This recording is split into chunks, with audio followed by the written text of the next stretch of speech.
ਸਤਿ ਸ਼੍ਰੀ ਅਕਾਲ। ਤੁਸੀਂ ਜੁੜੇ ਹੋਏ ਹੋ ਪੰਜਾਬੀ ਰੇਡੀਓ USA ਦੇ ਨਾਲ ਤੇ ਮੈਂ ਹਾਂ ਪ੍ਰਵੀਨ ਸ਼ਰਮਾ ਲੈ ਕੇ ਹਾਜ਼ਰ ਹਾਂ ਪ੍ਰੋਗਰਾਮ ਖਬਰ ਤੇ ਨਜ਼ਰ ਪ੍ਰੋਗਰਾਮ ਦੇ ਵਿੱਚ ਕੀ ਅਹਿਮ ਤੇ ਕੀ ਖਾਸ ਖਬਰਾਂ ਨੂੰ ਲੈ ਕੇ ਚਰਚਾ ਕਰਨ ਦੇ ਲਈ ਜੁੜ ਚੁੱਕੇ ਨੇ ਪੰਜਾਬ ਤੋਂ ਪੱਤਰਕਾਰ ਦੀਪਕ ਸ਼ਰਮਾ ਚਨਾਰਥਲ ਜੀ। ਸ਼ਰਮਾ ਜੀ, ਸਤਿ ਸ਼੍ਰੀ ਅਕਾਲ। ਸਵਾਗਤ ਹੈ ਜੀ ਪੰਜਾਬੀ ਰੇਡੀਓ USA ਤੇ। ਸਤਿ ਸ਼੍ਰੀ ਅਕਾਲ ਪ੍ਰਵੀਨ ਜੀ, ਸਾਰੇ ਦਰਸ਼ਕਾਂ ਨੂੰ ਸਰੋਤਿਆਂ ਨੂੰ ਮੇਰੀ ਪਿਆਰ ਭਰੀ ਸਤਿ ਸ਼੍ਰੀ ਅਕਾਲ ਜੀ। ਖਬਰ ਤੇ ਨਜ਼ਰ ਪ੍ਰੋਗਰਾਮ ਨੂੰ ਸਪਾਂਸਰ ਕਰਦੇ ਨੇ ਖਾਲਸਾ ਇੰਸ਼ੋਰੈਂਸ ਏਜੰਸੀ ਵਾਲੇ, ਜਿਨ੍ਹਾਂ ਤੋਂ ਤੁਸੀਂ ਹਰ ਤਰੀਕੇ ਦੀ ਇੰਸ਼ੋਰੈਂਸ ਲੈ ਸਕਦੇ ਹੋ। ਇੰਸ਼ੋਰੈਂਸ ਬਾਰੇ ਪਤਾ ਕਰਨ ਦੇ ਲਈ ਇਹਨਾਂ ਦਾ ਨੰਬਰ ਹੈ 408-272-2500। ਇਹ 1992 ਤੋਂ ਲਗਾਤਾਰ ਇੰਸ਼ੋਰੈਂਸ ਬਿਜ਼ਨਸ ਦੇ ਵਿੱਚ ਨੇ, ਸ਼ਾਨਦਾਰ ਸੇਵਾਵਾਂ ਦੇ ਰਹੇ ਨੇ।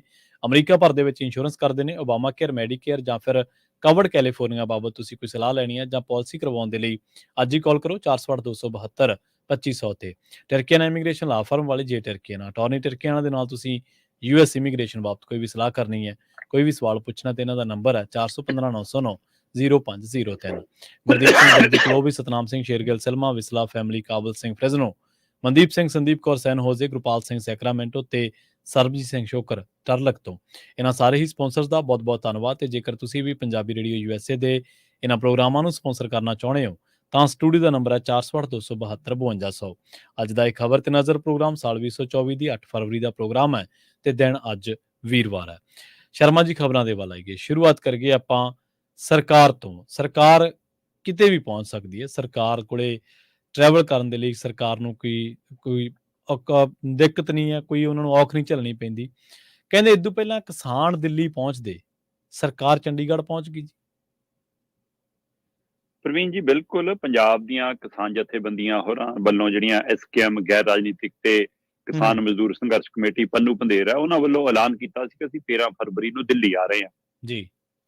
ਤੇ ਉਹਦੀ ਤਿਆਰੀਆਂ ਦਾ ਜ਼ਿਕਰ ਆਪਾਂ ਕੱਲ ਕਰਕੇ ਹਟਿਆ ਕਿ ਹਰਿਆਣਾ ਜਿਹੋ ਜੀ ਤਿਆਰੀ ਕਰ ਰਿਹਾ, ਬੈਰੀਕੇਡਿੰਗ ਕਰ ਰਿਹਾ, ਸੀਮੈਂਟ ਦੀਆਂ ਲਿਆ ਕੇ ਉਹ ਪੱਥਰ ਰੱਖ ਰਿਹਾ, ਸਾਰਾ ਕੁਝ ਉਹ ਪੂਰਾ ਜ਼ੋਰ ਅਜ਼ਮਾਇਸ਼ ਕਰ ਰਿਹਾ, ਤਾਰਾਂ ਲਾਓ ਜੇ ਵੋ।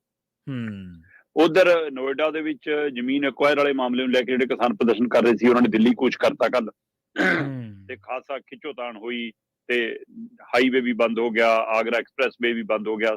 ਸੋ ਦਿੱਲੀ 'ਚ ਚੰਗਾ ਹੰਗਾਮਾ ਹੋਇਆ। ਪਰ 13 ਫਰਵਰੀ ਨੂੰ ਪੰਜਾਬ ਦੀਆਂ ਕਿਸਾਨ ਜਥੇਬੰਦੀਆਂ ਦਾ ਹਰਿਆਣੇ ਦੀਆਂ ਕੁਝ ਜਥੇਬੰਦੀਆਂ ਨਾਲ ਮਿਲ ਕੇ ਦਿੱਲੀ ਜਾਣ ਦੇ ਐਲਾਨ ਨੇ ਕੇਂਦਰ ਸਰਕਾਰ ਨੂੰ ਫਿਕਰ 'ਚ ਪਾਇਆ ਤੇ ਉਹਨਾਂ ਨੇ ਤਾਲਮੇਲ ਪੰਜਾਬ ਦੇ ਮੁੱਖ ਮੰਤਰੀ ਭਗਵੰਤ ਮਾਨ ਨਾਲ ਕੀਤਾ ਤੇ ਭਗਵੰਤ ਮਾਨ ਨੇ ਵਿਚੋਲੀਆ ਬਣਨਾ ਤੈਅ ਕੀਤਾ ਤੇ ਉਹਨਾਂ ਨੂੰ ਪੰਜਾਬ ਸੱਦ ਲਿਆ। ਠੀਕ ਹੈ ਜੀ। ਇੱਕ ਨਹੀਂ, ਦੋ ਨਹੀਂ, ਤਿੰਨ ਕੇਂਦਰੀ ਮੰਤਰੀ ਪੰਜਾਬ ਪਹੁੰਚੇ, ਜਿਨ੍ਹਾਂ ਦੇ ਵਿੱਚ ਬਕਾਇਦਾ ਤੌਰ ਤੇ ਪਿਊਸ਼ ਗੋਇਲ, ਜਿਹੜੇ ਪਿਛਲੇ ਕਿਸਾਨ ਅੰਦੋਲਨ 'ਚ ਵੀ ਭੂਮਿਕਾ ਨਿਭਾਉਂਦੇ ਰਹੇ ਨੇ ਸਰਕਾਰ ਵੱਲੋਂ, ਹੈ ਨਾ। ਸੋ ਉਹਦੇ ਨਾਲ ਅਰਜੁਨ ਮੁੰਡਾ ਤੇ ਉਹਦੇ ਨਾਲ ਨਿਤਿਆਨੰਦ ਰਾਏ, ਇਹ 3 ਕੇਂਦਰੀ ਮੰਤਰੀ ਪੰਜਾਬ ਆਉਂਦੇ ਨੇ। ਪੰਜਾਬ ਆ ਕੇ ਬੈਠਕ ਹੁੰਦੀ ਹੈ ਤੇ ਬੈਠਕ ਦੇ ਵਿੱਚ ਕੁਝ ਗੱਲਾਂ ਤੇ ਸਹਿਮਤੀ ਬਣਦੀ ਹੈ ਜਿਹਦੇ ਤੇ ਕੋਈ ਔਖ ਨਹੀਂ ਸੀ ਸਰਕਾਰ ਨੂੰ ਹਾਮੀ ਭਰਨਾ ਜੀ। ਜਿਵੇਂ ਮਤਲਬ ਕਿ ਨਕਲੀ ਜਿਹੜੀਆਂ ਕੀੜੇ ਮਾਰ ਦਵਾਈਆਂ ਨੇ ਉਹਦੇ ਤੇ ਅਸੀਂ ਕਾਰਵਾਈ ਕਰਾਂਗੇ, ਉਹ ਅਸੀਂ ਫੜਾਂਗੇ। ਨਕਲੀ ਬੀਜ ਨੇ ਜੀ, ਉਹਦੇ ਪਰ ਅਸੀਂ ਕਾਰਵਾਈ ਕਰਾਂਗੇ। ਇਹ ਕਹਿਣ 'ਚ ਸਰਕਾਰ ਨੂੰ ਕੋਈ ਮੁਸ਼ਕਲ ਨਹੀਂ ਸੀ, ਦਿੱਕਤ ਨਹੀਂ ਸੀ, ਹੈ ਨਾ। ਹਾਂਜੀ, ਅਸੀਂ ਸਹਿਮਤ ਆ ਇਸ ਗੱਲ ਤੇ। ਅਸਲੀ ਮੁੱਦਾ ਸੀ MSP ਨੂੰ ਲੈ ਕੇ। ਉਸ ਮੁੱਦੇ ਤੇ ਵੀ ਚਰਚਾ ਹੋਈ ਤੇ ਉਹਦੇ ਤੇ ਕਿਤੇ ਗੱਲ ਤਨ ਪੱਤਣ ਨਹੀਂ ਲੱਗੀ। ਮਾਮਲਾ ਆਇਆ ਕਿ ਜੀ ਹਾਂ, ਆਪਾਂ ਮੁਆਵਜ਼ੇ ਜਿਹੜੇ ਦੇਣੇ ਆ ਲਖੀਮਪੁਰ ਖੀਰੀ ਵਾਲੇ, ਕਹਿੰਦੇ ਠੀਕ ਹੈ ਜੀ, ਅਸੀਂ ਜੋਗੀ ਜੀ ਨੂੰ ਬੇਨਤੀ ਕਰ ਦਿੰਦੇ ਹਾਂ 10-10 ਲੱਖ ਉਹਨਾਂ ਉੱਥੇ ਪੀੜਤ ਜ਼ਖਮੀਆਂ ਨੂੰ ਵੀ ਅਸੀਂ ਰਾਸ਼ੀ ਪਹੁੰਚਦੀ ਕਰਾਂਗੇ। ਇਹਦੇ ਲਈ ਵੀ ਸਹਿਮਤ ਹੋ ਗਏ।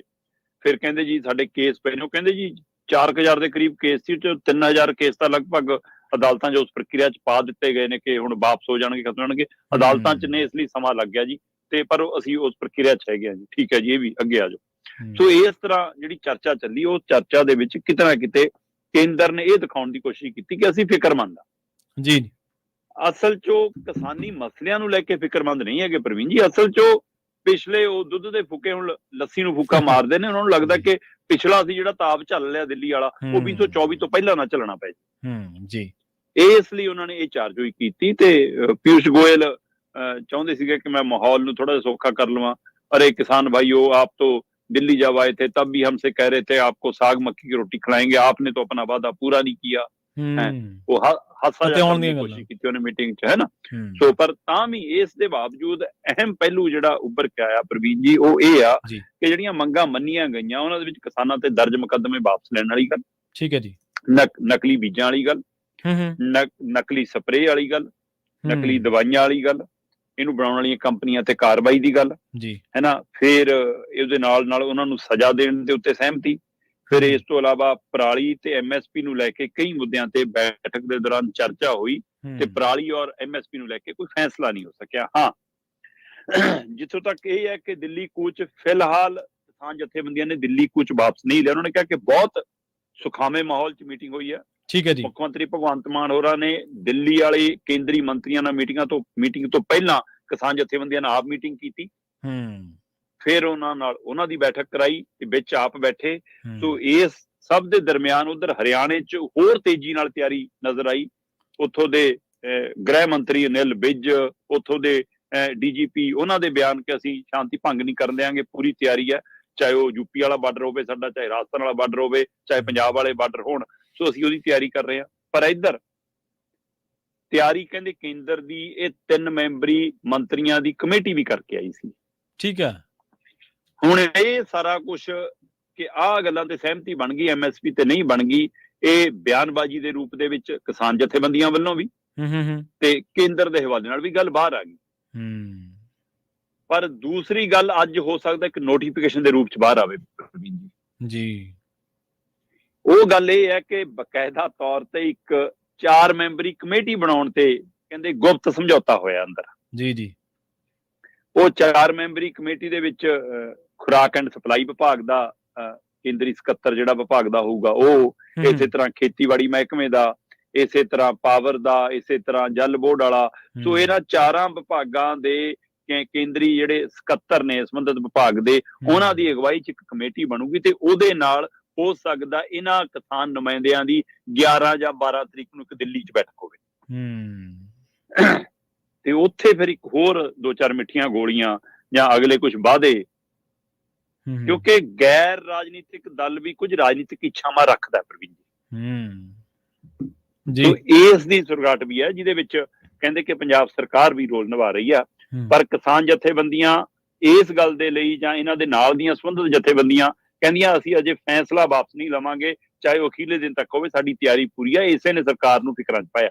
ਔਰ ਬਿਲਕੁਲ ਪਿੰਡਾਂ 'ਚ ਹੋ ਰਹੇ ਟਰੈਕਟਰ ਮਾਰਚ, ਹਰਿਆਣਾ ਦੇ ਵਿੱਚ ਵੀ ਹੋ ਰਹੀ ਹਲਚਲ, ਇਸ ਨੇ ਖੱਟਰ ਸਰਕਾਰ ਨੂੰ ਫਿਕਰ 'ਚ ਪਾਇਆ ਕਿ ਸਾਡੇ ਅੰਦਰੋਂ ਵੀ ਫੇਰ ਆਵਾਜ਼ ਉੱਠਣੀ ਹੈ ਔਰ ਪੰਜਾਬ ਤੋਂ ਵੀ ਟਰੈਕਟਰ ਟਰਾਲੀਆਂ ਜੇ ਆਉਂਦੀਆਂ ਨੇ ਤਾਂ ਫਿਰ ਸਾਡੇ ਲਈ ਮੁਸ਼ਕਲ ਹੁੰਦੀ ਹੈ ਤੇ ਅਸੀਂ ਦਿੱਲੀ ਨੂੰ ਜਵਾਬ ਦੇਣਾ ਔਖਾ ਹੋ ਜਾਊਗਾ ਕਿ ਪਿਛਲੀ ਵਾਰ ਤਾਂ ਤਿਆਰੀ ਨਹੀਂ ਸੀ, ਇਸ ਵਾਰ ਤਾਂ ਤਿਆਰੀ ਨੂੰ ਟਾਈਮ ਦੇ ਰਹੇ ਹਾਂ, ਤੁਹਾਨੂੰ ਕਰੋ ਤਿਆਰੀ। ਸੋ ਇਸ ਲਈ ਪਹਿਲਾਂ ਤੁਸੀਂ ਕਹਿੰਦੇ ਤਜਰਬਾ ਨਹੀਂ ਹੁੰਦਾ, ਤੁਸੀਂ ਰਹਿਸਲਾਂ ਵੀ ਕਰ ਲਈਆਂ। ਸੋ ਇਹ ਸਾਰੇ ਵਰਤਾਰੇ ਨੇ ਕਿਤੇ ਨਾ ਕਿਤੇ ਅਹਿਮ ਪਹਿਲੂ ਉਭਾਰ ਕੇ ਲਿਆਂਦਾ ਕਿ ਹਾਂ, ਪੰਜਾਬ ਦੇ ਨਾਲ ਲੱਗਦੇ ਹਰਿਆਣੇ ਦੇ 7 ਸਰਹੱਦੀ ਜ਼ਿਲ੍ਹਿਆਂ ਦੇ ਵਿੱਚ ਸਰਕਾਰ ਆਪਣੀ ਪੁਲਿਸ ਤਾਕਤ ਨਾਲ ਰੋਕਣ ਦੀ ਕੋਸ਼ਿਸ਼ ਕਰ ਰਹੀ ਹੈ ਔਰ ਕੇਂਦਰ ਦੇ ਨੁਮਾਇੰਦੇ ਪੰਜਾਬ ਪਹੁੰਚ ਕੇ ਦਿਖਾਉਣਾ ਤੇ ਜਤਾਉਣਾ ਚਾਹੁੰਦੇ ਨੇ ਕਿ ਅਸੀਂ ਕਿਸਾਨੀ ਪਹਿਲੂਆਂ ਤੇ ਫਿਕਰਮੰਦ ਆ। ਅਸਲ 'ਚ ਉਹਨਾਂ ਨੂੰ 24 ਤੋਂ ਪਹਿਲਾਂ ਦਿੱਲੀ 'ਚ ਕੋਈ ਅੰਦੋਲਨ ਨਹੀਂ ਚਾਹੀਦਾ, ਖਾਸ ਕਰ ਉਹ ਅੰਦੋਲਨ ਜਿਹਨੂੰ ਮਤਲਬ ਮੀਡੀਆ ਦੇ ਵਿੱਚ ਵੀ ਥਾਂ ਮਿਲੇ, ਚਾਹੇ ਉਹ ਸੋਸ਼ਲ ਮੀਡੀਆ 'ਚ ਚੰਗੀ ਥਾਂ ਮਿਲਦੀ ਹੈ।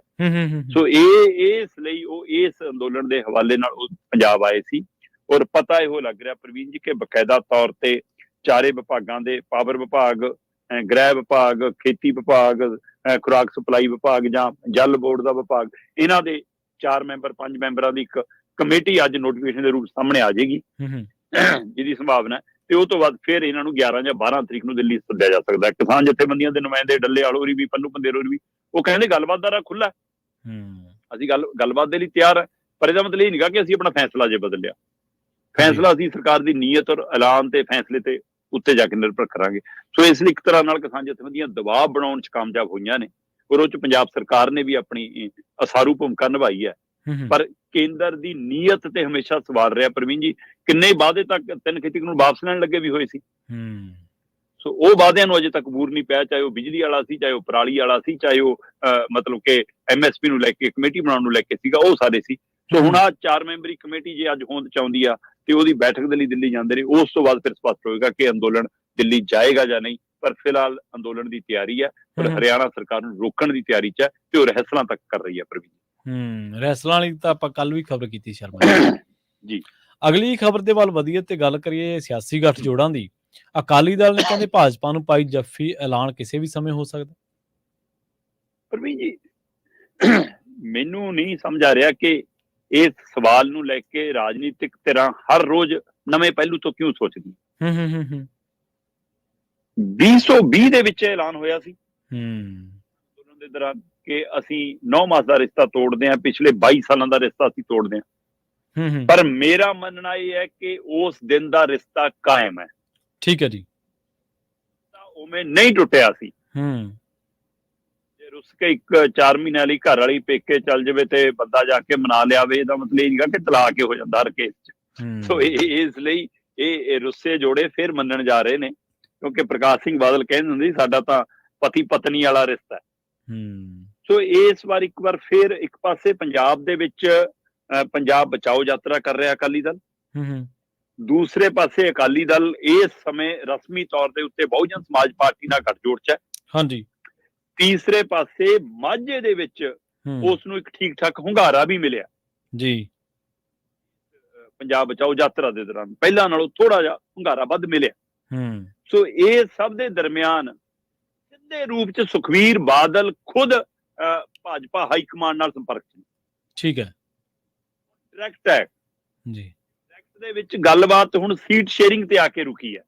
ਠੀਕ ਹੈ ਪ੍ਰਵੀਨ ਜੀ, ਜਾਣਕਾਰੀ ਜੋ ਅੱਜ ਦੀ ਤਰੀਕ 'ਚ ਮੇਰੇ ਕੋਲ ਹੈਗੀ ਹੈ ਉਹਦੇ ਹਿਸਾਬ ਨਾਲ ਇੱਕ ਵਾਰ ਫੇਰ ਚਾਹੇ 2 ਦਿਨੇ ਸਹੀ, 2 ਘੰਟੇ ਹੀ ਸਹੀ, ਮਤਲਬ ਉਹ ਕਹਿੰਦੇ ਕਿ 2 ਭਰਾ ਜੋੜੇ ਜੰਮੇ, ਉਹ ਕਹਿੰਦੇ ਜੀ ਜੋੜੇ ਆ, ਦੂਆ ਭਰਾ ਕਹਿੰਦਾ ਨਾ ਜੋੜਾ ਨਹੀਂ ਗੇ, ਮੈਂ 2 ਘੰਟੇ ਪਹਿਲਾਂ ਜੰਮਿਆ, ਮੈਂ ਬੜਾ ਭਰਾ। ਅੱਛਾ। ਇਸ ਲਈ ਚਾਹੇ ਉਹ 2 ਘੰਟਿਆਂ ਵਾਲੇ ਜੋ 2 ਦਿਨਾਂ ਵਾਲਾ ਹੀ ਬੜਾ ਭਰਾ ਹੋਵੇ, ਅਕਾਲੀ ਦਲ ਫਿਲਹਾਲ ਇਸ ਗੱਠਜੋੜ 'ਚ ਬੜਾ ਭਰਾ ਰਹੇਗਾ। ਠੀਕ ਹੈ। ਅੱਛਾ, ਚਾਹੇ 1 ਸੀਟ ਵੱਧ ਮਿਲੇ, ਸੀਟਾਂ ਵੱਧ ਮਿਲਣ। ਜੀ। ਫਾਰਮੂਲਾ ਬਿਲਕੁਲ ਉਹੀ ਗੱਠਜੋੜ ਵਾਲੇ ਤੇ ਗੱਲ ਚੱਲ ਰਹੀ ਆ, 8-5 ਜਾਂ 7-6। ਠੀਕ ਹੈ ਜੀ, ਉੱਥੇ ਆ ਕੇ ਖੜੀ ਹੈ। ਇੱਕ ਪਹਿਲੂ ਤਾਂ ਸਪਸ਼ਟ ਹੋ ਗਿਆ ਕਿ ਅਕਾਲੀ ਦਲ ਤੇ ਭਾਜਪਾ ਇਹ ਮਹਿਸੂਸ ਕਰਦੇ ਨੇ ਕਿ ਅਸੀਂ ਇਕੱਠਿਆਂ ਰਹਿ ਕੇ ਵੋਟਾਂ ਵੱਧ ਲੈ ਸਕਦੇ ਹਾਂ। ਬਕਾਇਦਾ ਕਹਿੰਦੇ ਕੁਝ ਬੈਠਕਾਂ ਹੋਈਆਂ ਨੇ, ਗੁਪਤ ਬੈਠਕਾਂ, 3 ਤੋਂ 4 ਬੈਠਕਾਂ ਦਿਨਾਂ ਦੇ ਦਰਮਿਆਨ ਹੀ। ਉਹਨਾਂ 3 ਤੋਂ 4 ਬੈਠਕਾਂ ਦੇ ਵਿੱਚ ਅੰਕੜੇ ਛੂਏ ਗਏ ਆਪਸ ਦੇ ਵਿੱਚ। ਪ੍ਰਵੀਨ ਜੀ, ਉਹ ਅੰਕੜੇ ਮੈਂ ਤੁਹਾਨੂੰ ਦੱਸਦਾ ਕਿ 2017 ਦੀਆਂ ਵਿਧਾਨ ਸਭਾ ਚੋਣਾਂ ਜਦੋਂ ਮਤਲਬ ਗੱਠਜੋੜ ਸੀਗਾ ਅਕਾਲੀ ਦਲ ਤੇ ਭਾਜਪਾ, 2017 ਦੀਆਂ ਵਿਧਾਨ ਸਭਾ ਚੋਣਾਂ ਦੇ ਵਿੱਚ ਅਕਾਲੀ ਦਲ ਨੂੰ 25% ਵੋਟ ਪਈ ਸੀ ਤੇ ਲੋਕਾਂ ਦੇ ਮਨਾਂ 'ਚ ਉਸ ਸਮੇਂ ਕਾਫੀ ਰੋਸਾ ਸੀ ਇਹਦੇ ਖਿਲਾਫ, ਹੈ ਨਾ। 25% ਵੋਟ ਲੈ ਗਿਆ ਸੀ ਅਕਾਲੀ ਦਲ ਤੇ ਭਾਜਪਾ 5.5% ਵੋਟ ਲੈ ਗਈ ਸੀ। ਠੀਕ ਹੈ। ਸੋ ਦੋਵਾਂ ਦੀ ਵੋਟ ਮਿਲਾ ਕੇ 30% ਬਣਦੀ ਸੀ ਤੇ 32-33% ਨਾਲ ਪੰਜਾਬ 'ਚ ਸਰਕਾਰ ਬਣ ਜਾਂਦੀ ਹੈ। ਇੱਧਰ 2022 ਹੋ ਕੇ ਲੜੇ ਜਦੋਂ, ਮਤਲਬ ਦੂਸਰੀਆਂ ਚੋਣਾਂ ਫਿਰ, ਤੇ ਉਹਦੇ ਵਿੱਚ ਅਕਾਲੀ ਦਲ ਦੀਆਂ ਰਹਿ ਗਈਆਂ 18%, 18 ਆਈਆਂ, ਭਾਜਪਾ ਦੀਆਂ ਵੱਧ ਕੇ 6.60 ਹੋਈਆਂ। ਚਾਹੇ ਅਗਲੇ ਦੀ ਮਾਮੂਲੀ ਵਧੀ, ਚਾਹੇ ਕੁਛ, ਅਗਲੇ ਅਕਾਲੀ ਦਲ ਤੇ ਦਬਾਅ ਪਾਉਣ ਲਈ ਹੋ ਗਏ ਕਿ ਦੇਖੋ ਸਾਡਾ ਤਾਂ ਵੱਧ ਰਿਹਾ ਨਾ, ਤੁਹਾਡਾ ਘਟ ਰਿਹਾ ਜੀ। ਉਹ ਤੋਂ ਗਾਂ ਆ ਜਾਓ, ਪਹਿਲਾਂ ਲੋਕ ਸਭਾ ਚੋਣਾਂ ਹੋਈਆਂ 2022 ਤੋਂ ਪਹਿਲਾਂ ਵਾਲੀਆਂ ਲੋਕ ਸਭਾ ਚੋਣਾਂ ਅਕਾਲੀ ਦਲ ਨੂੰ ਮਿਲੀਆਂ 27% ਵੋਟਾਂ ਤੇ ਭਾਜਪਾ ਨੂੰ ਮਿਲੀਆਂ 9.74% ਵੋਟਾਂ, ਮਿਲ ਕੇ ਲੜੇ ਸੀ ਇਹ ਵੀ। ਸੋ ਇਸ ਲਈ ਦੋਵਾਂ ਨੂੰ 2-2 ਸੀਟਾਂ ਆਈਆਂ ਸੀ। ਜੀ। ਤੁਸੀਂ ਇਹ ਦੇਖੋ ਕਿ 17 ਤੋਂ 19 ਚ ਆ ਕੇ ਲੋਕ ਸਭਾ ਚੋਣਾਂ 'ਚ ਦੋਵਾਂ ਦਾ ਵਧਿਆ, ਪਰ 22 ਚ ਘਟ ਗਿਆ। ਚੋਣ ਹੋਈ ਜੀ, ਜਿਮਨੀ ਚੋਣਾਂ 'ਚ 2 ਹੀ 3 ਅੱਡੋ ਅੱਡ ਲੜੀਆਂ। ਸੰਗਰੂਰ ਦੇ ਵਿੱਚ ਅਕਾਲੀ ਦਲ ਨੂੰ ਵੋਟ ਪਈ 6%, 6.25, ਭਾਜਪਾ ਨੂੰ 9.33। ਠੀਕ ਆ। ਸੰਗਰੂਰ ਚ ਭਾਜਪਾ ਅਕਾਲੀ ਦਲ ਨਾਲੋਂ ਵੱਧ ਵੋਟ ਲੈ ਗਈ, ਇਸ ਲਈ ਦਬਾਅ ਬਣਾ ਰਹੇ ਨੇ। ਉਸ ਤੋਂ ਬਾਅਦ ਫਿਰ ਹੋਈ ਜਲੰਧਰ ਦੀ ਜਿਮਨੀ ਚੋਣ ਜੀ। ਜਿਮਨੀ ਚੋਣ 'ਚ ਅਕਾਲੀ ਦਲ ਲੈ ਕੇ ਗਿਆ 17.85, ਲਗਭਗ 18% ਵੋਟ, ਤੇ ਭਾਜਪਾ ਲੈ ਕੇ ਗਈ 15% ਤੋਂ ਉੱਪਰ ਵੋਟ। ਸੋ ਇਸ ਹਵਾਲੇ ਨਾਲ ਦੋਵਾਂ ਨੇ ਮਹਿਸੂਸ ਕੀਤਾ ਕਿ ਕਿਸੇ ਦਾ ਵਧੇ ਵੋਟ ਬੈਂਕ, ਕਿਸੇ ਦਾ ਘਟੇ, ਆਪਾਂ ਨੂੰ ਇਕੱਠਿਆਂ ਆ ਕੇ ਫਾਇਦਾ। ਪ੍ਰਵੀਨ ਜੀ, ਵਰਕਰਾਂ 'ਚ ਚਾਹੇ ਅਜੇ ਤਣਾਅ ਹੈਗਾ ਆਪਸ 'ਚ, ਠੀਕ ਹੈ, ਖਿੱਚੋਤਾਣ ਹੈਗੀ, ਦੂਜੀ ਤੀਜੀ ਲੇਅਰ ਦੇ ਲੀਡਰ ਅਜੇ ਨਹੀਂ ਚਾਹੁੰਦੇ, ਉਹਨਾਂ ਨੂੰ ਲੱਗਦਾ ਕਿ ਸਾਡਾ ਦਾ ਲੱਗ ਸਕਦਾ, ਅਸੀਂ ਚੋਣ ਤਾਂ ਲੜ ਸਕਦੇ ਹਾਂ ਜੀ, ਜਿੱਤ ਨਹੀਂ ਸਕਦੇ, ਹੈ ਨਾ। ਪਰ ਹਾਈ ਕਮਾਂਡ ਦੋਵਾਂ ਦੀ ਚਾਹੁੰਦੀਆਂ ਹੁਣ ਕਿ ਗੱਠਜੋੜ ਕਰ ਲਿਆ ਜਾਵੇ ਔਰ 2024 ਦੀਆਂ ਚੋਣਾਂ ਮਿਲ ਕੇ ਲੜੀਆਂ ਜਾਣ। ਔਰ ਫਾਰਮੂਲਾ ਕੀ ਦਿੱਤਾ ਜਾ ਰਿਹਾ ਕਿ ਜੇ ਨਤੀਸ਼ ਮੁੜ ਕੇ ਆ ਸਕਦਾ ਤਾਂ ਅਕਾਲੀ ਭਾਜਪਾ ਦਾ ਗੱਠਜੋੜ ਕਿਉਂ ਨਹੀਂ ਹੋ ਸਕਦਾ। ਜੀ ਜੀ ਬਿਲਕੁਲ। ਸੋ ਇਸ ਲਈ ਇਹ ਗੱਠਜੋੜ ਲਗਭਗ ਤੈਅ ਹੈ ਜੀ। ਚੰਡੀਗੜ੍ਹ ਵਾਲੀ ਸੀਟ ਭਾਜਪਾ ਲਈ ਛੱਡ ਦਿੱਤੀ ਗਈ ਹੈ ਔਰ ਇਹਦਾ ਨਜ਼ਾਰਾ ਚੰਡੀਗੜ੍ਹ ਦੀ ਮੇਅਰ ਦੀ ਚੋਣ ਦੇ ਵਿੱਚ ਵੋਟ ਪਾ ਕੇ ਅਕਾਲੀ ਦਲ ਨੇ ਦੱਸ ਦਿੱਤਾ ਸਾਡਾ ਗੱਠਜੋੜ ਹੈਗਾ। ਸੋ ਹੁਣ ਸਵਾਲ ਇੱਥੇ ਹੀ ਖੜਾ ਹੈ, ਅਕਾਲੀ ਦਲ ਕਹਿੰਦਾ ਕਿ ਸਾਨੂੰ ਤੁਸੀਂ 8 ਜਾਂ 9 ਸੀਟਾਂ ਦਿਓ, ਠੀਕ ਹੈ, ਆਪਣੇ ਹਿੱਸੇ ਚੋਂ ਬਸਪਾ ਨੂੰ ਵੀ ਛੱਡ ਦਾਂਗੇ। ਉਹ ਕਹਿੰਦੇ 9 ਤਾਂ ਭੁੱਲ ਜਾਓ, 8 ਤੇ ਵਿਚਾਰ ਕਰ ਸਕਦੇ ਆ, ਨਹੀਂ 7-6 ਤਾਂ ਤਿਆਰ ਹੈ।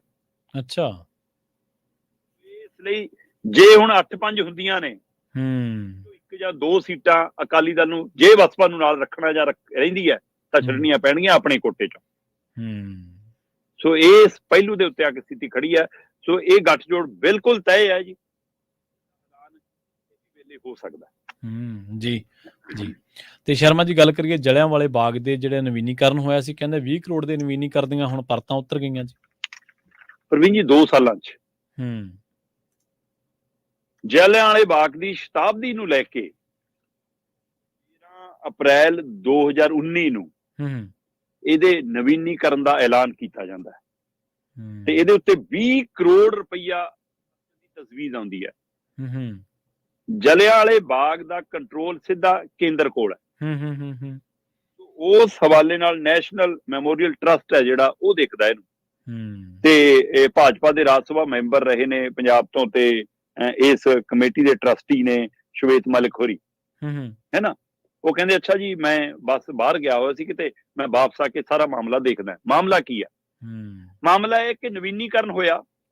ਨਵੀਨੀਕਰਨ ਦੇ ਉੱਤੇ ਵੀ ਸਵਾਲ ਉੱਠੇ ਕਿ ਤੁਸੀਂ ਉਹਦੀ ਆੜ ਦੇ ਵਿੱਚ ਇਤਿਹਾਸ ਨੂੰ ਮਿਟਾਉਣ, ਲੁਕਾਉਣ, ਬਦਲਣ ਦੀ ਕੋਸ਼ਿਸ਼ ਕਰ ਰਹੇ ਹੋ। ਜੀ ਜੀ। ਪਰ ਅਗਲਿਆਂ ਦਾ ਕੰਟਰੋਲ ਤੇ ਦਬਦਬਾ ਇੰਨਾ ਸੀਗਾ ਕਿ ਅਗਲੇ ਸਾਰਾ ਕੁਝ ਕਰ ਗਏ। ਤੇ ਉਸ ਤੋਂ ਬਾਅਦ ਅੱਜ ਸਥਿਤੀ ਇਹ ਹੈ ਕਿ ਜਿੰਨਾ ਬਾਹਰਲਾ ਖੇਤਰ ਸੀਗਾ ਬਾਗ ਦਾ, ਜਲਿਆਂਵਾਲੇ ਬਾਗ ਦਾ, ਉੱਥੇ ਜਿਹੜੀਆਂ ਲੋਹੇ ਦੀਆਂ ਗਰਿੱਲਾਂ ਲੱਗੀਆਂ ਸੀ, ਜਿਹਨੂੰ ਸਾਲ ਬਾਅਦ ਰੰਗ ਕਰ ਲਿਆ ਜਾਂਦਾ ਸੀ, ਉੱਥੇ ਲੱਕੜ ਦੀ ਗਰਿੱਲ ਲਾਤੀ ਤੇ ਉਹ ਲੱਕੜ ਦੀ ਗਰਿੱਲ ਹੁਣ ਗਲਣ ਲੱਗ ਗਈ। ਠੀਕ ਹੈ, ਅੱਛਾ। ਮਤਲਬ ਲੱਖਾਂ ਰੁਪਈਏ ਦੇ ਉੱਤੇ ਬੋਰਡ ਲੱਗੇ ਨੇ ਕਿ ਜਿੱਥੇ ਵੀ ਆਹ ਗੋਲੀਆਂ ਦੇ ਨਿਸ਼ਾਨ ਨੇ ਜੀ, ਆਹ ਕੰਧ ਹੈ ਜੀ, ਆਹ ਖੂਹ ਹੈ ਜੀ, ਆਹ ਚਿੰਨ੍ਹ ਹੈ ਜੀ, ਆਹ ਗੈਲਰੀ ਹੈ ਜੀ। ਉੱਥੇ ਬਾਹਰ ਉਹ ਸਿਲਵਰ ਦੀਆਂ ਪਲੇਟਾਂ ਲਾ ਕੇ ਉਹਦੇ ਤੇ ਕਾਲੇ ਅੱਖਰਾਂ ਨਾਲ ਲਿਖ ਕੇ, ਜਿਵੇਂ ਆਪਾਂ ਬੋਰਡ ਲਾਏ ਹੁੰਦੇ ਨੇ, ਹਨਾ, ਉਹ ਬੋਰਡ ਲੱਗੇ ਨੇ ਤੇ ਉਹ ਬੋਰਡਾਂ ਤੋਂ ਰੰਗ ਉੱਡ ਗਿਆ ਜੀ, ਮਿਟ ਗਈ। ਜਿੱਥੋਂ ਪੜ੍ਹ ਕੇ ਲੋਕਾਂ ਨੂੰ ਪਤਾ ਲੱਗਣਾ ਕਿ ਇੱਥੇ ਕੀ ਹੈ, ਉਹ ਹੈ ਨਹੀਂ, ਹੈ ਨਾ। ਜਿੱਥੇ ਉਹ ਮਤਲਬ ਕਿ ਫੋਟੋ ਗੈਲਰੀ ਸੀ, ਉੱਥੇ ਨਾਲ ਇੱਕ ਫਿਲਮ ਦੀ ਇੱਕ ਪ੍ਰੋਜੈਕਟ ਲਾਤਾ ਕਿ ਇੱਥੇ ਜੀ ਇਹ ਸਾਰੇ ਕਾਂਡ ਨੂੰ, ਜਲਿਆਂਵਾਲੇ ਕਾਂਡ ਨੂੰ ਦਿਖਾਉਂਦੀ ਡਾਕੂਮੈਂਟਰੀ ਫਿਲਮ ਚੱਲਿਆ ਕਰੂਗੀ। ਪਿਛਲੇ 2-4 ਹਫ਼ਤਿਆਂ ਤੋਂ ਉਹ ਵੀ ਗੜਬੜ ਹੋ ਗਿਆ ਜੀ, ਉਹ ਵੀ ਬੰਦ ਹੋ ਗਈ। ਅੱਛਾ। ਫਰਸ਼ ਪੱਟਿਆ ਜਾ ਰਿਹਾ ਤੇ ਪਲਸਤਰ ਗਿਰਨ ਲੱਗ ਪਿਆ, ਛੱਤਾਂ ਚੌਣ ਲੱਗ ਪਈਆਂ। ਇਹ 20 ਕਰੋੜ ਦਾ ਨਵੀਨੀਕਰਨ ਬੋਲ ਰਿਹਾ 2 ਸਾਲਾਂ 'ਚ ਜੀ। 2019 ਦੇ ਵਿੱਚ ਸ਼ਤਾਬਦੀ ਮੌਕੇ ਐਲਾਨ ਹੁੰਦਾ। 2021 ਦੇ ਵਿੱਚ ਪ੍ਰਧਾਨ ਮੰਤਰੀ ਮੋਦੀ ਜੀ ਇਹਦਾ ਵਰਚੁਅਲ, ਉਹ ਕੀ ਕਹਿੰਦੇ ਨੇ, ਉੱਥੇ ਹੀ ਬੈਠ ਕੇ ਬਟਨ ਜਾਂ ਦੱਬ ਕੇ ਆਨਲਾਈਨ ਉਦਘਾਟਨ ਕਰ ਦਿੰਦੇ। ਹਾਂਜੀ, 2021 ਦੇ ਵਿੱਚ। ਤੇ ਆ 23 ਮੁੱਕਿਆ ਜੇ, ਲਾ ਲਓ ਕਿ ਹੁਣੇ ਉੱਥੇ ਮਤਲਬ ਇਹ ਦੇਖ ਰੇਖ ਦੀ ਨਲਾਇਕੀ ਹੈ। ਕਹਿੰਦੇ ਜੀ ਫੰਡ ਨਹੀਂ ਹੈਗੇ ਹੁਣ ਮੇਨਟੇਨੈਂਸ ਲਈ, ਪੈਸੇ ਨਹੀਂ ਆਉਂਦੇ, ਸਾਡੇ ਕੋਲ ਰਾਸ਼ੀਓ ਨਹੀਂ ਗਈ ਹੈ। ਤੇ ਉਹਦੇ ਘਟੀਆ ਕੰਮ ਦਾ ਨਤੀਜਾ ਕਿ ਗੈਲਰੀ ਦੀ ਛੱਤ ਦਬ ਗਈ, ਹੈ ਨਾ। ਬਾਹਰਲੇ ਬਰਾਂਡੇ ਦੀਆਂ ਛੱਤਾਂ ਚੋਣ ਲੱਗ ਪਈਆਂ, ਹੈ ਨਾ, ਤੇ ਪਲਸਤਰ ਥੱਲੇ ਡਿੱਗਣ ਲੱਗ ਗਿਆ, ਟਾਈਲਾਂ ਪੱਟੀਆਂ ਜਾਣ ਲੱਗ ਗਈਆਂ, ਲੱਕੜ ਦੀਆਂ ਗਰਿੱਲਾਂ ਗਲ ਗਈਆਂ, ਸਾਈਨ ਬੋਰਡਾਂ ਤੋਂ ਉੱਤੋਂ ਸਿਆਹੀ ਮਿਟ ਗਈ। ਇਹ ਹੈ 20 ਕਰੋੜ ਦਾ ਨਵੀਨੀਕਰਨ, ਤੇ ਇਹ ਸੰਭਾਲਣਗੇ ਸਾਡੇ ਦੇਸ਼ ਦੀ ਆਜ਼ਾਦੀ ਦਾ ਇਤਿਹਾਸ। ਜੀ ਬਿਲਕੁਲ। ਤੇ ਅਗਲੀ ਖਬਰ ਦੇ ਵੱਲ ਵਧੀਆ ਗੱਲ ਕਰੀਏ ਭਾਨਾ ਸਿੱਧੂ ਦੇ ਪਰਿਵਾਰ ਦੀ। ਕਹਿੰਦੇ ਭਾਨਾ ਸਿੱਧੂ ਦਾ ਅਜੇ ਰਿਹਾ ਨਹੀਂ ਹੋਇਆ, ਪਰ ਬਾਪੂ, ਭਰਾ ਤੇ ਭੈਣਾਂ ਤੇ ਪਰਚਾ ਦਰਜ ਹੋ ਗਿਆ ਜੀ। ਪ੍ਰਵੀਨ ਜੀ, ਕਮਾਲ ਹੈ ਕਿ ਇੱਕ ਪਾਸੇ ਪੰਜਾਬ ਸਰਕਾਰ, ਪੰਜਾਬ ਪੁਲਿਸ ਦੇ ਹਵਾਲੇ ਨਾਲ ਦਮ ਭਰਿਆ ਉਦਣ ਜਥੇਬੰਦੀਆਂ ਨੇ ਵੀ, ਨੁਮਾਇੰਦਿਆਂ ਨੇ ਵੀ, ਖੁਦ ਲੱਖਾ ਸਿਧਾਣਾ ਨੇ ਮੀਡੀਆ ਦੇ ਸਾਹਮਣੇ ਆ ਕੇ, ਤੇ ਪੁਲਿਸ ਦੇ ਅਧਿਕਾਰੀਆਂ ਨੇ ਵੀ ਸਹਿਮਤੀ ਹੋ ਗਈ ਹੈ ਜੀ ਕਿ ਉਹ ਪ੍ਰੋਸੈਸ ਹੁੰਦਾ ਜੀ ਕੋਰਟ ਦਾ, ਅਦਾਲਤ ਦਾ, ਜੇ ਉਹ, ਇਸ ਲਈ ਉਹ ਸਾਰੇ ਪ੍ਰੋਸੈਸ ਚੋਂ ਨਿਕਲ ਕੇ 10 ਤਰੀਕ ਨੂੰ ਭਾਨਾ ਸਿੱਧੂ ਰਿਹਾ ਹੋ ਜਾਊਗਾ। ਉਹਦੇ ਰਿਹਾ ਹੋਣ 'ਚ ਤਾਂ ਜੇ ਪੰਜਾਬ ਦੇ, ਭਾਰਤ ਦੇ ਸਮੇਂ ਅਨੁਸਾਰ ਇੱਕ ਦਿਨ ਅਜੇ ਪਿਆ। ਅੱਜ 9 ਫਰਵਰੀ ਹੈ ਇੱਥੇ ਸਾਡੇ, 9 ਫਰਵਰੀ ਦੀ ਸਵੇਰ ਹੋ ਗਈ, ਜਿਵੇਂ ਆਪਣੇ ਉੱਥੇ ਅਮਰੀਕਾ ਤੁਹਾਡੇ 8 ਫਰਵਰੀ ਦੀ ਰਾਤ ਹੈ ਨਾ। ਸੋ ਇਸ ਲਈ ਉਸ ਹਵਾਲੇ ਨਾਲ ਅਜੇ ਇੱਕ ਦਿਨ ਪਿਆ। ਪਰ ਇੱਕ ਦਿਨ ਪਹਿਲਾਂ ਜਿਹੜੀ ਆ ਖਬਰ ਆਈ, ਔਰ ਇੰਨੀ ਗੁਪਤ ਖਬਰ ਆਈ, ਥਾਣੇ ਦੇ ਵਿੱਚ ਥਾਣਾ ਇੰਚਾਰਜ ਵੱਲੋਂ ਇਹ ਪਰਚਾ ਦਰਜ ਕਰਵਾਇਆ ਗਿਆ ਆਪਣੇ ਥਾਣੇ 'ਚ ਕਿ ਜੀ ਮੇਰੇ ਥਾਣੇ ਦੀ ਹੱਦ ਦੇ ਵਿੱਚ ਆਹ ਕੁਝ ਵਾਪਰਿਆ ਉਸ ਦਿਨ, ਸੰਗਰੂਰ ਟੋਲ ਪਲਾਜ਼ੇ ਦੇ ਉੱਤੇ ਜੀ ਜੋ ਕੁਝ ਕੀਤਾ ਇਹਨਾਂ ਨੇ, ਉਹ ਵਧੀਕੀ ਸੀ ਜੀ, ਉਹ ਧੱਕਾ ਮੁੱਕੀ ਸੀ ਜੀ, ਕੁੱਟਮਾਰ ਸੀ ਜੀ, ਬੱਸਾਂ ਭੰਨੀਆਂ ਜੀ ਸਾਡੀਆਂ, ਇਸ ਲਈ ਆਹ ਬੰਦਿਆਂ ਦੇ ਨਾਂ ਨੇ ਜੀ, ਇਹਨਾਂ ਤੇ ਪਰਚਾ ਦਰਜ ਹੁੰਦਾ। ਤੇ ਕਹਿੰਦੇ ਥਾਣੇ ਦੇ ਬਾਕੀ ਮੁਲਾਜ਼ਮਾਂ ਨੂੰ ਵੀ ਖਬਰ ਨਹੀਂ ਸੀ, ਬਾਹਰ ਤੱਕ ਕੀ ਖਬਰ ਹੋਣੀ।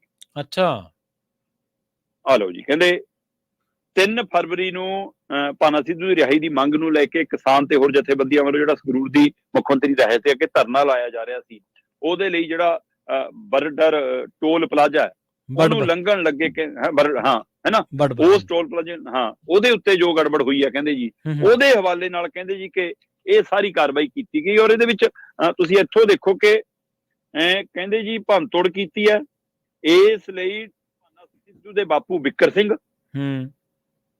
ਅਮਨਾ ਸਿੰਘ, ਭੈਣ ਸੁਖਪਾਲ ਕੌਰ, ਭੈਣ ਕਿਰਨਪਾਲ ਕੌਰ, ਸਰਬਜੀਤ ਸਿੰਘ ਸਰਪੰਚ, ਪੰਚ ਰਣਜੀਤ ਸਿੰਘ ਤੇ ਲੱਖਾ ਸਿਧਾਣਾ ਸਣੇ ਅਣਪਛਾਤੇ ਵਿਅਕਤੀਆਂ ਦੇ ਉੱਤੇ 1956 ਦੀ ਧਾਰਾ 8 ਵੀ Punjab prevention of damage to public and private property act 2004 ਦੀਆਂ ਧਾਰਾਂ, ਆਈਪੀਸੀ ਧਾਰਾ 283, ਇੰਨੀਆਂ ਧਾਰਾਂ ਅੱਗੇ 8-10 ਧਾਰਾਵਾਂ ਹੋਰ ਜੋੜ ਕੇ ਧਨੌਲਾ ਵਿੱਚ ਮੁਕੱਦਮਾ ਦਰਜ ਕੀਤਾ ਗਿਆ, ਧਨੌਲਾ ਥਾਣੇ 'ਚ। ਜੀ ਜੀ। ਤੇ ਖਾਸ ਗੱਲ ਇਹ ਹੈ ਕਿ ਇਹਦੀ ਭਿਣਕ ਨਹੀਂ ਕਿਸੇ ਨੂੰ ਲੱਗਣ ਦਿੱਤੀ। ਥਾਣਾ ਧਨੌਲਾ ਥਾਣਾ ਦਾ ਇੰਚਾਰਜ ਨੇ ਜੀ ਨਿਰਮਲਜੀਤ ਸਿੰਘ, ਉਹਨੇ ਪਰਚਾ ਦਰਜ ਕਰਾਇਆ, ਉਹਦੀ ਸ਼ਿਕਾਇਤ ਤੇ ਪਰਚਾ ਦਰਜ ਹੋਇਆ। ਕਹਿੰਦਾ ਜੀ ਮੈਂ ਆਪਣੀ ਮਤਲਬ ਟੀਮ ਨਾਲ ਬਰਨਾਲਾ ਪੁਲਿਸ ਦੀ ਡਿਊਟੀ, ਉੱਥੇ ਪੁਲਿਸ ਦੀ ਪਾਰਟੀ ਨਾਲ ਡਿਊਟੀ ਤੇ ਸੀਗਾ ਜਿੱਥੇ ਸਾਰਾ ਕੁਝ ਕੀਤਾ ਹੈ, ਇਸ ਲਈ ਕਹਿੰਦੇ ਇਹ ਜੀ ਟਰੈਲੀਆਂ ਲੈ ਕੇ ਆ ਗਏ, ਪਿਕਅਪ ਲੈ ਕੇ ਆ ਗਏ, ਘੜੂਕੇ ਲੈ ਕੇ ਆ ਗਏ ਇਹਨਾਂ ਤੇ, ਇਹਨਾਂ ਨੇ ਜੀ ਪੁਲਿਸ ਤੇ ਗੱਡੀਆਂ ਚੜਾਉਣ ਦੀ ਕੋਸ਼ਿਸ਼ ਕੀਤੀ, ਸਾਡੇ ਪੁਲਿਸ ਮੁਲਾਜ਼ਮ ਜ਼ਖਮੀ ਵੀ ਹੋਏ ਜੀ, ਆਹ ਕੁਝ ਹੋਇਆ ਜੀ, ਇਸ ਲਈ ਇਹਨਾਂ ਤੇ ਪਰਚਾ ਬਣਦਾ। ਠੀਕ ਹੈ ਜੀ। ਹੁਣ ਇੱਕ ਪਾਸੇ ਗੱਲ ਚੱਲ ਰਹੀ ਸੀ ਕਿ ਰਿਹਾਈ ਦੀ, ਦੂਏ ਪਾਸੇ ਸਰਕਾਰ ਨੇ ਚੁੱਪਚਾਪ ਆਹ ਕਾਰਵਾਈ ਕੀਤੀ ਹੈ। ਇਹਦਾ ਮਤਲਬ ਸਰਕਾਰ ਇਸ ਮਸਲੇ ਨੂੰ ਅਜੇ ਵੀ ਸ਼ਾਂਤੀ ਨਾਲ ਨਿਬੇੜਨਾ ਨਹੀਂ ਚਾਹੁੰਦੀ। ਪਰ ਜੀ ਹੁਣ ਇੱਕ ਪਹਿਲੂ ਹੋਰ ਆਇਆ ਇਸੇ ਮਸਲੇ ਤੇ, ਉਹ ਪਹਿਲੂ ਇਹ ਆਇਆ ਪ੍ਰਵੀਨ ਜੀ, ਭਾਨਾ ਸਿੱਧੂ ਦੀ ਭੈਣ ਹੈ ਕਿਰਨਪਾਲ ਕੌਰ, ਠੀਕ ਹੈ ਜੀ, ਜਿਹਦੇ ਤੇ ਇਸ ਮਾਮਲੇ 'ਚ ਪਰਚਾ ਦਰਜ ਹੈ। ਹੁਣ ਉਸ ਧਿਰ ਵੱਲੋਂ, ਸੰਘਰਸ਼ਮਈ ਧਿਰਾਂ ਵੱਲੋਂ ਇਹ ਪੱਖ ਰੱਖਿਆ ਜਾ ਰਿਹਾ ਹੈ ਕਿ ਭਾਈ ਪਹਿਲਾਂ ਤੱਥ ਤਾਂ ਬਾਚ ਲਓ, ਕਰਨ ਤੋਂ ਪਹਿਲਾਂ ਭਾਨਾ ਸਿੱਧੂ ਦੀ ਭੈਣ ਕਿਰਨਪਾਲ ਕੌਰ ਕਹਿੰਦੇ ਜੀ ਸਰਕਾਰੀ ਸਕੂਲ ਕੁੱਬੇ ਵਿਖੇ ਮੁੱਖ ਅਧਿਆਪਕ ਹੈ। ਠੀਕ ਹੈ ਜੀ। ਇਹਨੇ ਸਾਰੀ ਕਾਰਵਾਈ ਦਾ ਹਵਾਲਾ ਦੇ ਕੇ ਪਰਚਾ ਦਰਜ ਕੀਤਾ। ਉਹ ਕਹਿੰਦੇ ਉਹ ਤਾਂ ਸਕੂਲ 'ਚ ਸੀ ਉਸ ਸਮੇਂ, ਡਿਊਟੀ ਕਰ ਰਹੀ ਸੀ। ਇਸੇ ਤਰ੍ਹਾਂ ਉਹਦੀ ਦੂਸਰੀ ਭੈਣ ਆ ਜਿਹੜੀ, ਕਹਿੰਦੇ ਜੀ ਉਹ ਆਪਣੇ ਘਰੇ ਸੀ। ਹੋਰ ਛੱਡੋ, ਜਿਹੜੇ ਸਰਪੰਚ ਤੇ ਸਰਬਜੀਤ ਸਿੰਘ ਤੇ ਉਹਦੇ ਪਰ ਪਰਚਾ ਦਰਜ ਹੋਇਆ, ਕਹਿੰਦਾ ਭਾਈ 3 ਫਰਵਰੀ ਨੂੰ ਸਾਨੂੰ ਤਾਂ ਪਿੰਡੋਂ ਚੱਕ ਕੇ ਲੈ ਗਈ ਸੀ ਤੁਹਾਡੀ ਪੁਲਿਸ, ਰਾਤ ਨੂੰ 9 ਵਜੇ ਛੱਡਿਆ ਸਾਨੂੰ, ਸਾਡੇ ਤੇ ਪਰਚਾ ਕਿਵੇਂ? ਇਸ ਲਈ ਇੱਕ ਪਾਸੇ ਆ ਪਰਤਾਂ ਵੀ ਖੁੱਲਣ ਲੱਗੀਆਂ ਜੀ। ਸੋ ਹੁਣ ਇਸ ਪਹਿਲੂ ਤੇ ਸੁਖਪਾਲ ਖਹਿਰਾ ਵੀ ਬੋਲਿਆ, ਲੱਖੇ ਹੋਰੀ ਵੀ ਬੋਲੇ ਨੇ, ਹੋਰ ਕਿਸਾਨ ਜਥੇਬੰਦੀਆਂ ਨੇ ਵੀ ਸਵਾਲ ਖੜੇ ਕੀਤੇ ਨੇ ਕਿ ਇਹਦਾ ਮਤਲਬ ਸਰਕਾਰ ਦੀ ਨੀਅਤ ਨਹੀਂ, ਬਦਨੀਅਤ ਹੈ, ਤੇ ਇਹ ਮਾਮਲਾ ਹੋਰ ਤਲਖੀ ਵੀ ਫੜ ਸਕਦਾ ਹੈ ਤੇ ਅੱਜ ਇਹਦੇ ਵਿੱਚ ਕੋਈ ਨਵੀਂ ਕਰਵਟ ਵੀ ਆ ਸਕਦੀ ਹੈ। ਇਹ ਦੇਖਣ ਵਾਲੀ ਗੱਲ ਜੀ ਜੀ। ਤੇ ਗੱਲ ਕਰੀਏ ਐਨਡੀਏ ਦੀ ਤੇ ਇੰਡੀਆ ਗੱਠਜੋੜ ਦੀ, ਕਹਿੰਦੇ ਐਨਡੀਏ ਸਰਕਾਰ ਤੇ ਇੰਡੀਆ ਗੱਠਜੋੜ ਇੱਕ ਦੂਜੇ ਦੇ ਖਿਲਾਫ ਬਲੈਕ ਐਂਡ ਵਾਈਟ ਪੇਪਰ ਲਿਆ ਜੀ। ਪ੍ਰਵੀਨ ਜੀ, ਸਰਕਾਰਾਂ ਮੌਜੂਦਾ ਤੇ ਪਹਿਲੀਆਂ ਹਮੇਸ਼ਾ ਆਪਣੀਆਂ ਸਰਕਾਰਾਂ ਆਪਣੀਆਂ ਪਿਠਾਪ ਥਾਪੜਦੀਆਂ, ਉਹ ਆਪਣਾ ਗੁਣਗਾਨ ਕਰਦੀਆਂ, ਉਹ ਅੰਕੜੇ, ਉਹ ਤੱਥ। ਅਗਲੇ ਕਹਿੰਦੇ ਅਸੀਂ ਲੱਖਾਂ ਲੱਖਾਂ ਰੁਪਈਏ ਵਾਲੇ ਪੀਏ, ਲੱਖਾਂ ਲੱਖਾਂ ਰੁਪਈਏ ਵਾਲੇ ਅਫਸਰ, ਆਪਣੇ ਪਸੰਦੀਦਾ ਅਧਿਕਾਰੀ ਆਪਣੇ ਨਾਲ ਕਾਹਦੇ ਲਈ ਝੋਲੇ ਚਕਾ ਕੇ ਰੱਖੇ ਨੇ ਜੇ ਸਾਨੂੰ ਇਹੋ ਜਿਹੇ ਅੰਕੜੇ ਨਹੀਂ ਦੇ ਸਕਦੇ ਜਿਹੜੇ ਲੋਕਾਂ ਨੂੰ ਐ ਲੱਗਣ ਕਿ ਸਰਕਾਰ ਤਾਂ ਫੁੱਲ ਵਰਤਾ ਰਹੀ ਹੈ। ਅਸਲ 'ਚ ਕੀ ਹੋਇਆ ਕਿ ਖੜਗੇ ਹੋਰਾਂ ਨੇ ਇੱਕ ਰਿਪੋਰਟ ਤਿਆਰ ਕੀਤੀ ਕਿ ਜੀ ਮੈਂ ਆ ਬਲੈਕ ਪੇਪਰ ਲਿਆ ਰਿਹਾ ਸਰਕਾਰ ਦੇ ਖਿਲਾਫ ਕਿ ਸਰਕਾਰ ਨੇ 10 ਸਾਲਾਂ ਦੇ ਵਿੱਚ ਕੀਤਾ ਕੁਛ ਨਹੀਂ, 411 ਐਮਐਲਏ ਨੂੰ ਖਰੀਦਣ ਤੋਂ ਇਲਾਵਾ। ਠੀਕ ਹੈ ਜੀ। ਉਹਨਾਂ ਨੇ ਇੱਕ ਮਲਕ ਖੜਗੇ ਹੋਰੀ ਜਿਹੜੇ ਕਾਂਗਰਸ ਦੇ ਪ੍ਰਧਾਨ ਨੇ, ਉਹ ਕਹਿੰਦੇ ਜੀ ਕਿ ਇਹਨਾਂ ਨੇ ਕੁਛ ਨਹੀਂ ਕੀਤਾ, ਇਹ ਦੱਸਣ ਕਿ ਨਹਿਰੂ ਦੇ ਜ਼ਮਾਨੇ ਤੋਂ ਲੈ ਕੇ ਹੁਣ ਤੱਕ ਜਿਹੜੀਆਂ ਕੰਪਨੀਆਂ ਸੀ, ਜਿਹੜੇ ਰੁਜ਼ਗਾਰ ਦੇ ਸਾਧਨ ਸੀ, ਉਹ ਕਿੱਥੇ ਗਏ, ਕਿਉਂ ਬੰਦ ਹੋ ਗਏ। ਉਹਨਾਂ ਨੇ ਹਵਾਲੇ ਦਿੱਤੇ ਉਹਦੇ। ਉਹ ਕਹਿੰਦੇ ਮੋਦੀ ਤਾਂ ਮਤਲਬ ਕਹਿੰਦੇ ਸੀ ਕਿ ਪੈਸਾ ਜਮਾ ਹੋ ਰਿਹਾ ਹੈ ਤੇ ਪਰ ਮਤਲਬ ਕਿ ਹੋਇਆ ਉਲਟਾ ਸਾਰਾ ਕੁਝ, ਕਿ ਖਾਲੀ ਹੋ ਗਏ ਸਾਡੇ ਰਿਜ਼ਰਵ ਖਾਤੇ ਵੀ, ਜਿਹੜੇ ਔਖੇ ਘੜੀ ਲਈ ਰੱਖੇ ਪੈਸੇ ਸੀ ਉਹ ਵੀ। ਤੇ ਇੱਧਰ ਉਹ ਕਹਿੰਦੇ ਜੀ ਕਿ ਭਾਜਪਾ ਨੇ 10 ਸਾਲਾਂ ਜੇ ਕੰਮ ਕੀਤਾ ਕੋਈ ਤਾਂ ਇਹ ਕੀਤਾ ਕਿ 411 ਐਮਐਲਏ ਨੂੰ ਆਪਣੇ ਪਾਲੇ 'ਚ ਲਿਆਂਦਾ। ਜੇ ਕੰਮ ਕੀਤਾ ਕੋਈ ਕਹਿੰਦੇ ਤਾਂ ਮੱਧ ਪ੍ਰਦੇਸ਼, ਗੋਆ, ਮਣੀਪੁਰ, ਉੱਤਰਾਖੰਡ ਦੇ ਵਿੱਚ ਲੋਕਾਂ ਵੱਲੋਂ ਫਤਵਾ ਨਾ ਮਿਲਣ ਤੇ ਵੀ ਸਰਕਾਰ ਬਣਾਈ ਹੈ। ਚੰਡੀਗੜ੍ਹ 'ਚ ਆਪਣੇ ਹੱਕ 'ਚ ਵੋਟਾਂ ਨਾ ਹੁੰਦੇ ਆ ਵੀ ਮੇਅਰ ਬਣਾਇਆ ਕਹਿੰਦੇ। ਸੋ ਇਸ ਲਈ ਕਹਿੰਦੇ ਕਿਆ ਕੰਮ ਕੀਤਾ, ਕਹਿੰਦੇ ਮੈਂ ਨਹੀਂ ਕਹਿੰਦਾ 411 MLA ਉਧਰ ਕਿਵੇਂ ਗਏ, ਕਹਿੰਦੇ ਸਾਰੇ ਦੇਸ਼ ਨੂੰ ਪਤਾ ਕਿ ਹਾਂ ਇਹਦੇ ਲਈ ਕੀ ਖਰੀਦੋ ਫਰੋਖਤ ਹੋਈ ਹੋਊਗੀ। ਸੋ ਕਹਿੰਦੇ ਜੀ ਮੈਂ ਇਹ ਬਲੈਕ ਪੇਪਰ ਇਹਨਾਂ ਸਾਹਮਣੇ ਲਿਆ ਕੇ ਰੱਖਿਆ। ਤੇ ਉਧਰ ਮੋਦੀ ਜੀ ਕਹਿੰਦੇ ਕਿ ਜਦੋਂ ਨਿਆਣਾ ਬਹੁਤ ਸੋਹਣਾ ਲੱਗਣ ਲੱਗ ਜਾਂਦਾ ਹੈ, ਲੋਕਾਂ ਦੀ ਨਜ਼ਰ ਚੜ ਜਾਂਦਾ ਹੈ, ਫਿਰ ਕਹਿੰਦਾ ਕਿ ਘਰ ਦੇ ਕਹਿੰਦੇ ਭਾਈ ਇਹਦੇ ਕਾਲਾ ਟਿੱਕਾ ਲਾ ਦੋ, ਨਜ਼ਰ ਨਾ ਲੱਗ ਜਾਵੇ। ਖੜਗੇ ਜੀ ਤਾਂ ਕਾਲਾ ਟਿੱਕਾ ਲਾਇਆ, ਕਹਿੰਦੇ ਧੰਨਵਾਦ ਮੋਦੀ ਜੀ। ਕਹਿੰਦੇ ਕੱਲ ਬਕਾਇਦਾ ਨਰਿੰਦਰ ਮੋਦੀ ਹੋਰਾਂ ਨੇ ਸੰਸਦ 'ਚ ਇਹ ਗੱਲ ਕਹੀ ਆ। ਉਧਰ ਮਤਲਬ ਇਹ ਸਰਕਾਰ ਨੂੰ, ਭਾਜਪਾ ਦੀ ਸਰਕਾਰ ਨੂੰ, ਨਰਿੰਦਰ ਮੋਦੀ ਅਗਵਾਈ ਵਾਲੀ ਸਰਕਾਰ ਨੂੰ ਇਹ ਸੂਚਨਾ ਮਿਲਦੀ ਹੈ ਕਿ ਅੱਜ ਖੜ ਕੇ ਇਹ ਕਰਨਗੇ, ਤਾਂ ਉਹਨਾਂ ਨੇ ਵੀ ਆਪਣੀ ਫਾਈਲ ਤਿਆਰ ਕਰ ਲਈ ਤੇ ਬੀਬੀ ਨਿਰਮਲਾ ਸੀਤਾਰਮਨ ਨੂੰ ਕੰਮ ਤੇ ਲਾਤਾ ਕਿ ਭਾਈ ਤੂੰ ਵਾਈਟ ਪੇਪਰ ਲਿਆ UPA ਸਰਕਾਰ ਦੇ 10 ਸਾਲਾਂ ਦੇ ਕਾਰਜਕਾਲ ਦਾ। ਸੋ ਮਨਮੋਹਨ ਸਿੰਘ ਦੀ ਸਰਕਾਰ ਦੇ 10 ਸਾਲਾਂ ਦੇ ਕਾਰਜਕਾਲ ਦਾ ਜੀ ਇਹ ਕਹਿੰਦੇ ਜੀ ਵਾਈਟ ਪੇਪਰ ਅਸੀਂ ਪੇਸ਼ ਕਰ ਰਹੇ ਹਾਂ ਕਿ ਉਹਨਾਂ ਦੇ ਸਮੇਂ ਤਾਂ ਜਿਹੜੀ ਮਹਿੰਗਾਈ ਦੀ ਦਰ ਸੀ ਉਹ 8% ਨੂੰ ਪਹੁੰਚ ਗਈ ਸੀ। ਆਪਣਾ ਨਹੀਂ ਦੱਸਣਾ ਕੁਛ ਕਿ ਸਾਡੇ ਦੌਰ ਦੇ ਵਿੱਚ ਰੁਪਈਏ ਦੀ ਕੀ ਸਥਿਤੀ ਹੈ, ਰੁਜ਼ਗਾਰ ਦੀ ਕੀ ਸਥਿਤੀ ਹੈ, ਕਰਜ਼ੇ ਦੀ ਕੀ ਸਥਿਤੀ ਹੈ, ਉਹ ਲੁਕਾਉਣੇ ਅੰਕੜੇ। ਕਹਿੰਦੇ ਜੀ 2004 ਤੋਂ 2014 ਦੇ ਵਿੱਚ ਦੇਸ਼ ਦੇ ਵਿੱਚ ਸਾਲਾਨਾ ਜਿਹੜੀ ਮਹਿੰਗਾਈ ਦੀ ਦਰ ਆ ਉਹ 8.2% ਤੇ ਪਹੁੰਚ ਗਈ ਸੀ। 2004 ਵਿੱਚ ਕਹਿੰਦੇ 3.9% ਸੀ, ਜਿਹੜੀ 2010 ਚ ਵੱਧ ਕੇ 12.3% ਹੋ ਗਈ ਤੇ 2014 ਚ 9.4 ਸੀਗੀ ਕਹਿੰਦੇ। ਸੋ ਇਸ ਲਈ ਕਹਿੰਦੇ ਐਵਰੇਜ 8.2 ਰਹੀ ਹੈ। ਇਹਦਾ ਜਵਾਬ ਦੇਣ ਕਹਿੰਦੇ ਜੀ, ਹੈ ਨਾ। ਫਿਰ ਇਸੇ ਤਰ੍ਹਾਂ ਉਹਨਾਂ ਨੇ ਕਿਹਾ ਜੀ ਕਿ ਜਦੋਂ ਵਾਜਪਾਈ ਦੀ ਸਰਕਾਰ ਸੀ ਤਾਂ ਅਸੀਂ ਤਾਂ ਬੋਝ ਘਟਾਤਾ ਸੀਗਾ, ਪਰ ਇਹਨਾਂ ਨੇ ਆ ਕੇ ਫੇਰ ਵਧਾਤਾ, ਹੈ ਨਾ। ਇਹਨਾਂ ਨੇ ਸਮੇਂ ਤਾਂ ਜੀ ਮਤਲਬ ਜਿਹੜਾ ਵਿੱਤੀ ਘੱਟ ਹੈ ਉਹ ਵੀ ਵਧਿਆ, ਸਾਡੇ ਸਮੇਂ ਕੰਟਰੋਲ 'ਚ ਹੈ, ਅਸੀਂ ਮਹਿੰਗਾਈ ਦਰ ਘਟਾ ਰਹੇ ਹਾਂ ਤੇ ਵਿਕਾਸ ਦਰ ਵਧਾ ਰਹੇ। ਸੋ ਅੰਕੜੇ ਪੇਸ਼ ਕਰਕੇ ਨਿਰਮਲਾ ਸੀਤਾਰਮਨ ਨੇ ਮੋਦੀ ਸਰਕਾਰ ਦਾ ਬਚਾਅ ਕਰਨ ਦੀ ਕੋਸ਼ਿਸ਼ ਕੀਤੀ। ਸੋ ਸਰਕਾਰ ਹੁਣ ਚਿੱਟੇ ਕਾਲੇ ਕਾਗਜ਼ਾਂ ਦੇ ਹਵਾਲੇ ਨਾਲ ਇੱਕ ਦੂਏ ਦੇ ਉੱਤੇ ਉਂਗਲਾਂ ਧਰਨ ਦੀ ਕੋਸ਼ਿਸ਼ ਕਰ ਰਹੀ ਹੈ। 2024 ਦੀਆਂ ਚੋਣਾਂ ਨੇ, ਚੋਣਾਂ ਤੋਂ ਪਹਿਲਾਂ ਇਹ ਚੋਣ ਪ੍ਰਚਾਰ ਦੇ ਤਰੀਕੇ ਨੇ, ਉਹਨਾਂ ਚੋਂ ਇੱਕ ਇਹ ਪਹਿਲੂ ਸਾਹਮਣੇ ਆਇਆ ਜੀ। ਬਿਲਕੁਲ ਸ਼ਰਮਾ ਜੀ, ਇਹਨਾਂ ਖਾਸ ਖਬਰਾਂ ਤੇ ਖਾਸ ਜਾਣਕਾਰੀਆਂ ਦੇ ਲਈ ਤੁਹਾਡਾ ਬਹੁਤ ਬਹੁਤ ਧੰਨਵਾਦ ਜੀ। ਬਹੁਤ ਸ਼ੁਕਰੀਆ ਜੀ। ਪ੍ਰੋਗਰਾਮ ਖਬਰ ਤੇ ਨਜ਼ਰ ਨੂੰ ਆਪਾਂ ਇੱਥੇ ਹੀ ਸਮਾਪਤ ਕਰਾਂਗੇ। ਤੁਹਾਡਾ ਸਾਰਿਆਂ ਦਾ ਵੀ ਬਹੁਤ ਧੰਨਵਾਦ। ਸਤਿ ਸ਼੍ਰੀ ਅਕਾਲ। ਜੁੜੇ ਰਹੋ ਪੰਜਾਬੀ ਰੇਡੀਓ USA ਦੇ ਨਾਲ।